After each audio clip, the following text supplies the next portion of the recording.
नमस्कार साथियों, एक बार फिर से आप सभी का स्वागत है। आज हम बात करेंगे नकारात्मक और सकारात्मक स्वतंत्रता यानी नेगेटिव और पॉजिटिव लिबर्टी के ऊपर।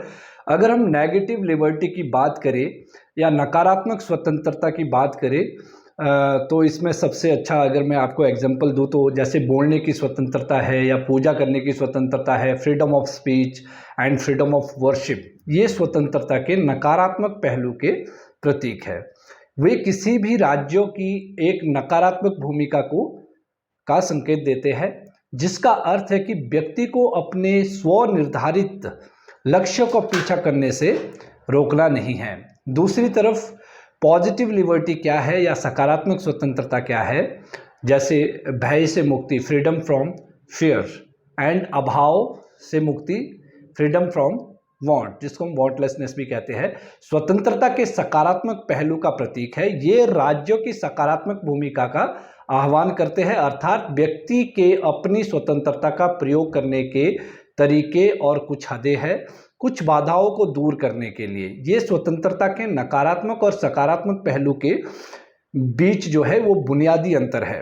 अब नकारात्मक स्वतंत्रता सभी प्रकार की बाधाओं से मुक्ति, जिसको हम बोलते हैं freedom from all restraint, right to choose, civil liberty, political liberty इत्यादि। और सकारात्मक स्वतंत्रता में क्या है, सेल्फ रिस्ट्रिक्शंस है, सेल्फ रियलाइजेशन है, एथिकल चॉइस है, मास्टरी ओवर आवर सेल्फ है।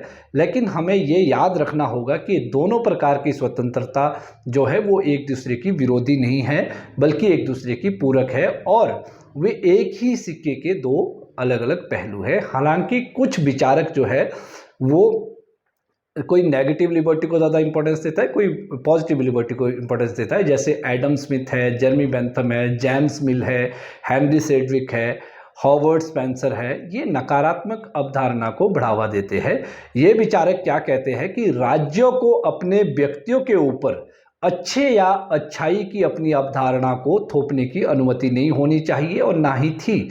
नकारात्मक स्वतंत्रता की इस विचार ने राज्यों को आर्थिक मामलों या संपत्ति में हस्तक्षेप न करने के सिद्धांत को जन्म दिया और न्यूनतम राज्यों का समर्थन किया इन विचारकों ने। और दूसरी तरफ जेएस मिल है, टीएच ग्रीन है, एलटी हॉबहाउस है और लास्की है। इन्होंने स्वतंत्रता की जो है वो सकारात्मक अवधारणा को विकसित किया।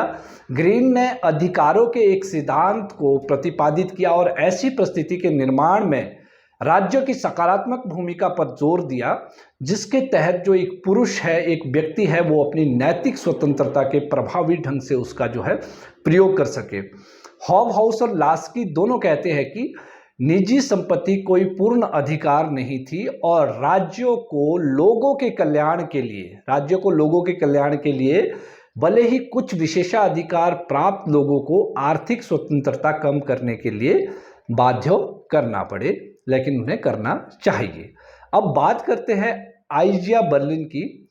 एक आइजिया बर्लिन जो है नेगेटिव और पॉजिटिव लिबर्टी के विचारक हुए हैं। उनकी बहुत फेमस बुक है टू कॉन्सेप्ट ऑफ लिबर्टी, 1958 में इन्होंने लिखी थी। इसमें नकारात्मक स्वतंत्रता और सकारात्मक स्वतंत्रता के बीच के अंदर इन्होंने एक नया मोड़ दिया। बर्लिन के अनुसार व्यक्ति की नकारात्मक स्वतंत्रता में अन्य मनुष्यों द्वारा अपने लक्ष्यों को प्राप्त करने से नहीं रोका जाना चाहिए। दूसरी ओर सकारात्मक स्वतंत्रता व्यक्ति को अपनी स्वामी मानती है, और दोनों ही मामलों में स्वतंत्रता का अर्थ है संयम का अभाव।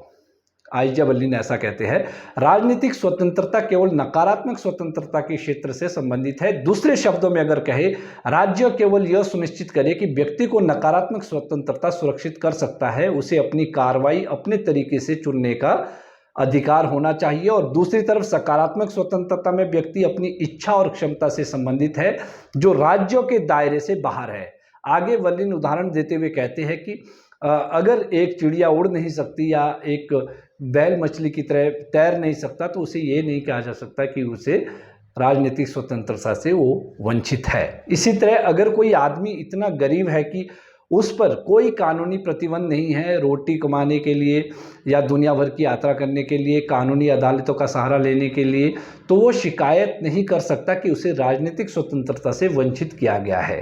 किसी भी इच्छाओं को पूरा करने की क्षमता या अक्षमता जो है वो स्वयं मनुष्य की है, राज्यों को इस क्षेत्र में कोई सरोकार नहीं है। इस प्रकार वल्लिन ने ये कहता है कि साधनों की उपलब्धता या अनुपलब्धता पूरी तरह व्यक्ति की अपनी चिंता है और राज्य इसमें जो है जिम्मेदार नहीं है। उसके अनुसार मौजूदा सामाजिक असमानताओं पर स्वतंत्रता के दृष्टिकोण से सवाल नहीं उठाया जा सकता। हालांकि इस बात पर बर्लिन की स्थिति अपने आप में भी विरोधाभास पैदा करती है, संदिग्ध है। इस प्रकार अगर हम देखें तो बर्लिन जो है नेगेटिव लिबर्टी के ऊपर ज़्यादा जोर देते हैं। तो साथियों, ये आज का हमारा विषय था। अगर आपको वीडियो अच्छी लगी हो तो चैनल को सब्सक्राइब करें, बेल आइकन ज़रूर दबाएं और वीडियो को लाइक और शेयर ज़रूर करें। अगर आपका कोई भी सवाल हो तो कमेंट बॉक्स में कमेंट करके ज़रूर पूछिएगा, मैं आपके हर सवाल का जवाब देने की पूरी कोशिश करूँगा। धन्यवाद। जय हिंद, जय भारत।